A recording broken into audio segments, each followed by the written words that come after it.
Good morning, Frontline Church. Happy Easter to you. It's Easter Sunday. It's our Moravian text reading, and we are celebrating this day, the resurrection. Christ is risen, and nothing and no one and no circumstance and no virus is going to stop us from celebrating the greatest event in the whole of history, that Jesus rose from the grave victorious on the third day and defeated sin and death forever.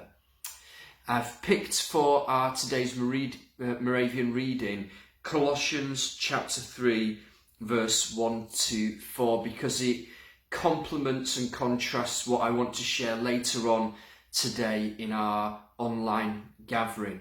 So these are the words from Colossians 3. Since then you have been raised with Christ. Set your hearts on things above, where Christ is seated at the right hand of God. Set your minds on things above, not on earthly things. For you died, and your life is now hidden with Christ in God. When Christ, who is your life, appears, then you will appear with him in glory. I just want to share a really simple thought today that it just excites me so much whenever I think about it and whenever I realise it afresh. You and I, if we know Jesus, because we know Jesus, we are in Christ.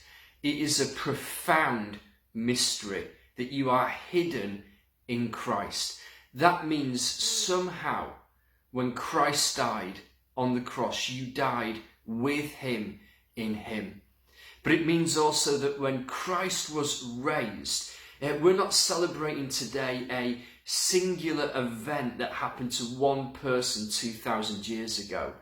When Christ was raised, you were raised with him and in him. It's what we celebrated at our baptism.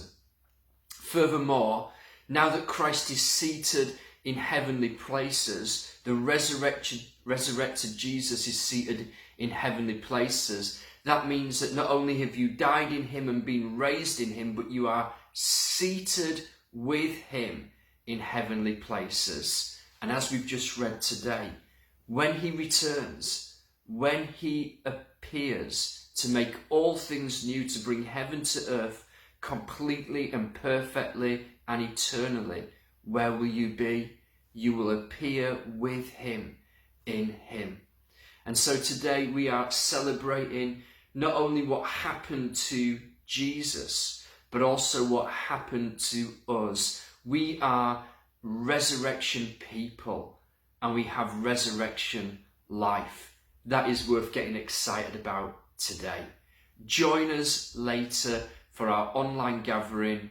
If you're not familiar with the technology or the links, have a go. Just make sure it's working, and we are going to celebrate Christ's resurrection and our resurrection in him.